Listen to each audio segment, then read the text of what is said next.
नमस्कार दोस्तों, आपका मेरे YouTube चैनल पे स्वागत है। आज मैं आप लोगों को लेसन प्लान किस प्रकार बनाया जाता है, उस विषय पे चर्चा करूँगी। ठीक है दोस्तों? तो सबसे पहले हमें लेसन प्लान बनाते समय टॉपिक का चुनाव करना है। जैसे मैंने यहाँ पे टॉपिक लिया है आनुवांशिकी। ठीक है दोस्तों? सब्जेक्ट में मैंने यहाँ पे विज्ञान डाला है क्योंकि मैं विज्ञान विषय का लेसन प्लान बना रही हूँ दोस्तों। और सब सब्जेक्ट में मैंने डाला है जीव विज्ञान। ठीक है दोस्तों, क्योंकि मेरा जो सब्जेक्ट है वो जीव विज्ञान है। ठीक है। नेम ऑफ स्टूडेंट में आप यहाँ पे अपना नाम डालेंगे। मैंने यहाँ पे नाम को हाइड कर के रखा है। ठीक है दोस्तों। रोल नंबर में आप अपना रोल नंबर डालिएगा। और स्कूल में आप जिस स्कूल में पीयूटी के लिए जाएंगे यानी इंटर्नशिप करने के लिए जाएंगे उस स्कूल का यहाँ पे नाम डालना है। ठीक है दोस्तों। क्लास 10th मैंने डाला क्योंकि मैंने क्लास 10th का क्लास लिया था। ठीक है दोस्तों। पीरियड सेकंड पीरियड मतलब सेकंड दूसरी घंटे में मैंने क्लास लिया था, इसलिए यहाँ पे मैंने सेकंड पीरियड को डाला है। टाइम 40 मिनट का। और आपके स्कूल में जितना मिनट का वहाँ पे घंटी चलता है उतना ही मिनट का आप यहाँ पे टाइम डालिएगा।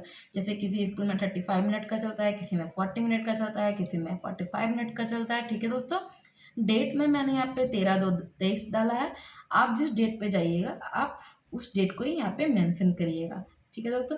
टीचिंग पॉइंट्स में जैसे मैंने टॉपिक लिया था अनुवांशिकी, तो टीचिंग पॉइंट्स में मैंने उसी के रिलेटेड सारा टीचिंग पॉइंट्स लिया। जैसे अनुवांशिकी, मेंडल, गुणसूत्र, क्रोमोसोम, गुणसूत्र के कार्य, 4 शिक्षण बिंदु मैंने यहाँ पे लिया है दोस्तों। Objective of teaching. Objective of teaching मतलब हम लोग बच्चों को विज्ञान पढ़ा रहे हैं तो उसका उद्देश्य क्या है वो चीज़ हमें यहाँ पे लिखना है। सामान्य उद्देश्य और विशिष्ट उद्देश्य। अच्छा दोस्तों, सामान्य उद्देश्य जो होगा जीव विज्ञान का वो सारे टॉपिक के लिए आप यही तीनों डाल सकते हैं, इसके लिए आपको कोई दिक्कत नहीं होगी। जैसे मैंने पहले पॉइंट में डाला है, सभी छात्राएं विज्ञान विषय में रुचि लेते हैं। छात्रों में वैज्ञानिक दृष्टिकोण उत्पन्न करना, छात्रों की तार्किक शक्ति का विकास करना। विशिष्ट उद्देश्य में पहला पॉइंट है छात्राएं अनुवांशिकी के बारे में जान सकेंगी। दूसरा, विद्यार्थी अनुवांशिकी की व्याख्या कर सकेंगी। तीसरा, विद्यार्थी आरएनए और डीएनए के बारे में जान सकेंगी। टीचिंग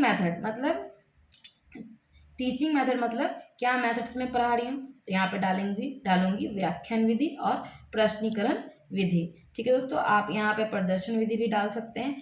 टीचिंग एड्स में चॉक, डस्टर, पुस्तक, यहाँ पे आप श्याम पट भी डाल सकते हैं, चार्ट पेपर, मॉडल। अगर आपने टॉपिक से रिलेटेड पीपीटी तैयार किया है तो आप यहाँ पे टीचिंग एड्स में पीपीटी भी डाल सकते हैं। ठीक है दोस्तों।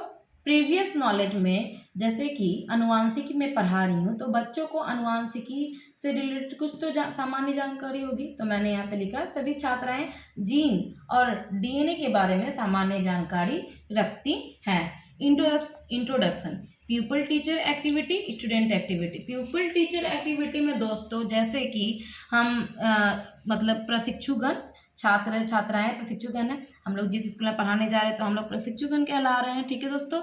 तो ये जो पीपल टीचर एक्टिविटी में जो क्वेश्चन बनेगा मतलब इंट्रोडक्शन में जो क्वेश्चन बनेगा दोस्तों ये जिगजैग मेथड का होना चाहिए। ठीक है दोस्तों। जैसे यहाँ पे अनुवांशिक लक्षण किसकी वजह से देखने को मिलते हैं तो बच्चे जवाब देंगे जीन, और फिर यहाँ पे जीन से ही क्वेश्चन बनने चाहिए। दूसरा क्वेश्चन तो मैंने यहाँ पे लिखा जीन किसका एक खंड है, तो बच्चे जवाब देंगे डीएनए का। फिर यहाँ पे डीएनए से ही क्वेश्चन बनता है कि डीएनए के बारे में विस्तार पूर्वक बताइए। तो बच्चे के लिए जो प्रश्न रहेगा ये समस्यात्मक हो जाएगा क्योंकि बच्चे जवाब नहीं दे पाएंगे। ठीक है दोस्तों। तो ये हमारा समस्यात्मक क्वेश्चन हो गया। स्टेटमेंट ऑफ द एम में हो जाएगा बच्चों आज हम लोग अनुवांशिकी के बारे में विस्तार पूर्वक अध्ययन करेंगे। ठीक है दोस्तों। अब आ जाएगा प्रेजेंटेशन। ठीक है दोस्तों मैं आप लोगों से एक रिक्वेस्ट करना चाहूँगी वीडियो में आगे बढ़ने से पहले कि आप मेरे चैनल को सब्सक्राइब करें और अपने मित्रों के साथ ज़्यादा से ज़्यादा शेयर करें और मेरे वीडियो को लाइक करें, क्योंकि दोस्तों वीडियो बनाने में तो आप लोगों को पता ही होगा कि कितना मेहनत लगता है। ठीक है दोस्तों। तो आप लोग मेरे मेहनत को सफल करें। ठीक है। टीचिंग पॉइंट में मैंने यहाँ पे लिया है अनुवांशिकी। अब मैं पढ़ाना स्टार्ट करूँगी और बच्चे जो छात्राएं हैं वो ध्यानपूर्वक सुनेंगी। ठीक है दोस्तों। सजीवों में प्रजनन क्रिया द्वारा उत्पन्न संततियों में माता पिता के समान लक्षण पाए जाते हैं। यही लक्षण माता पिता द्वारा उनकी संतानों में पहुंचते हैं। लैंगिक प्रजनन के युग्मकों के संलयन के समय लक्षणों का एक पीढ़ी से दूसरी पीढ़ी में स्थानांतरण होता है। जीवधारियों में पीढ़ी दर पीढ़ी विभिन्न लक्षणों के संचरण को आनुवांशिक तथा इसके अध्ययन के आनुवांशिकी कहते हैं। ओके दोस्तों, अब यहाँ पे जो ब्लैक बोर्ड वर्क है दोस्तों, यहाँ पे मैंने किया है कि लैंगिक प्रजनन के युग्मकों के संलयन के समय लक्षणों का एक पीढ़ी से दूसरी पीढ़ी में स्थानांतरण होता है। ओके दोस्तों, अब मैंने यहाँ पे शिक्षण बिंदु डाला है मेंडल का प्रभाविता का नियम। फिर से मैं जब यहाँ पे पढ़ाऊंगी तो फिर से यहाँ पे बच्चे ध्यानपूर्वक सुनेंगे। ठीक है दोस्तों, मेंडल का प्रभाविता का नियम। इस नियम के अनुसार जब विपरीत लक्षणों के जोड़े को ध्यान में रखकर क्रॉस कराया जाए तो पहली पीढ़ी में केवल प्रभावी लक्षण ही दिखाई देंगे। दूसरा, पृथक्करण का नियम। इस नियम के अनुसार युग्मकों के निर्माण के समय दो एलीलीय जोड़े पृथक पृथक हो जाते हैं और एक युग्मक में केवल एक ही जोड़ा जाता है। तीसरा, स्वतंत्र अपतपूहन का नियम। इस नियम के अनुसार मेंडल ने अपने प्रयोग में जीवों के दो विपरीत लक्षणों को ध्यान में रखकर पर परागण कराया। इस नियम के अनुसार जीवों के दो विपरीत लक्षणों को ध्यान में रखकर पर परागण कराया। ओके दोस्तों, यहाँ पे ब्लैक बोर्ड वर्क में मैंने किया है, देखिए मैंने ब्लैक बोर्ड वर्क में ब्लैक चार्ट पेपर चिपकाया है और सिल्वर पेन से मैंने यहाँ पे लिखा है कि मेंडल के 3 नियम, मेंडल का प्रभाविता का नियम, पृथक्करण का नियम, स्वतंत्र अपतपूहन का नियम। मैंने यहाँ पे इसको फिगर के द्वारा समझाया भी है दोस्तों। ठीक है, इस नियम के अनुसार जीवों के लक्षण एक दूसरे को प्रभावित किए बिना स्वतंत्र रूप से युग्मकों या संतानों में जाते हैं। ठीक है दोस्तों, अब मैंने यहाँ पे टीचिंग पॉइंट डाला है गुणसूत्र क्रोमोसोम। सभी यूकैरियोटिक कोशिकाओं के केंद्रक में स्थित लंबी पतली धागे के समान संरचनाएं जिनका आनुवांशिकी पदार्थ कोशिका द्रव्य में स्वतंत्र रूप से न रहकर केंद्रक में कुछ विशिष्ट रचनाओं के रूप में व्यवस्थित रहता है, गुणसूत्र कहलाता है।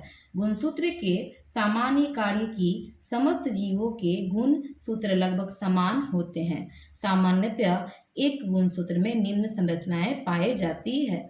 अच्छा दोस्तों, मैं आप लोगों से एक रिक्वेस्ट करना चाहूँगी कि मेरे वीडियो को आप स्किप करके ना देखें, वीडियो को पूरा अंत तक देखें दोस्तों और स्किप ना करें। ठीक है, ध्यान से देखें ताकि आपको लेसन प्लान बनाने में मदद मिल सके और आप भी लेसन प्लान बनाना सीख पाएँ। ठीक है दोस्तों, तो मैंने यहाँ पे अब थोड़ा सा विराम लिया और बच्चों से कुछ प्रश्न पूछे और ताकि मुझे ये जानने में आसानी हो कि मैं जो बच्चों को पढ़ा रही हूँ दोस्तों वो बच्चे समझ पा रहे हैं या नहीं, इसलिए यहाँ पे प्रश्न पूछा जाता है। ठीक है दोस्तों, मैंने पहला प्रश्न पूछा बच्चों से कि मेंडल के कितने नियम हैं, तो बच्चे जवाब देंगे 3।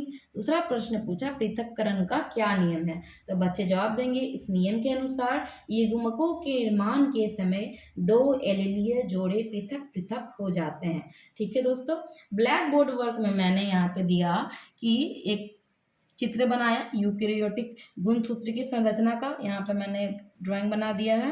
द्वितीयक संकीर्णन, सैटेलाइट, पेलिकल, क्रोमो, तुर्करज्जु, प्राणभिक संकीर्णन। ठीक है दोस्तों, आप यहाँ पे ब्लैक बोर्ड वर्क में इस चित्र को बना सकते हैं दोस्तों। ठीक है, आप यहाँ पे चाहेंगे तो मैंने यहाँ पे वाइट पेपर पे ही बना दिया, तो आप यहाँ पे अगर चाहेंगे तो ब्लैक चार्ट पेपर का भी इस्तेमाल कर सकते हैं। ओके दोस्तों, pellicle, matrix, chromomere, centromere, satellite, chromatid. अच्छा, मैंने यहाँ पे इस पॉइंट को लिख दिया है, आप चाहे तो इस पॉइंट को डिस्क्राइब भी कर सकते हैं। ठीक है दोस्तों, गुणसूत्र के कार्य। गुणसूत्र के क्या कार्य हैं? आनुवांशिकी में महत्वपूर्ण भूमिका निर्वाह करते हैं। गुणसूत्रों के प्रतिकृतिकरण से संतति बनते हैं जो कि कोशिकाओं में पहुंचकर नए जीवों का निर्वाह करते हैं। ओके दोस्तों, अब यहाँ पे जो बच्चे हैं वो ध्यानपूर्वक सुन रहे हैं। अब हमारा रिकैप्चुलेशन यहाँ पे डालेंगे दोस्तों। रिकैप्चुलेशन का मतलब है कि अब जो मैंने पढ़ाया है बच्चों को पाठ, उसका सारांश में वर्णन। ठीक है दोस्तों, तो सजीवों में प्रजनन क्रिया द्वारा उत्पन्न संततियों में माता पिता के समान लक्षण पाए जाते हैं। यही लक्षण माता पिता द्वारा उनकी संतानों में पहुंचते हैं। मेंडल के 3 नियम हैं। मेंडल का प्रभाविता का नियम, पृथक्करण का नियम, स्वतंत्र अपूतपूहन का नियम। गुणसूत्र के कार्य आनुवंशिकी में महत्वपूर्ण भूमिका का निर्वाह करते हैं। ओके दोस्तों, अब यहाँ पे आ जाएगा होम असाइनमेंट। तो होम असाइनमेंट में मैंने बच्चों को होमवर्क दिया कि पहला प्रश्न था आनुवंशिकी क्या है और दूसरा गुणसूत्र के कार्य क्या है। ओके दोस्तों, यहीं पे हमारा जो लेसन प्लान है ये समाप्त होता है और मैं आप लोगों से अनुरोध करूंगी कि आप मेरे चैनल को ज़्यादा से ज़्यादा सब्सक्राइब करवाएं अपने दोस्तों के साथ और अपने दोस्तों के साथ शेयर करें। धन्यवाद।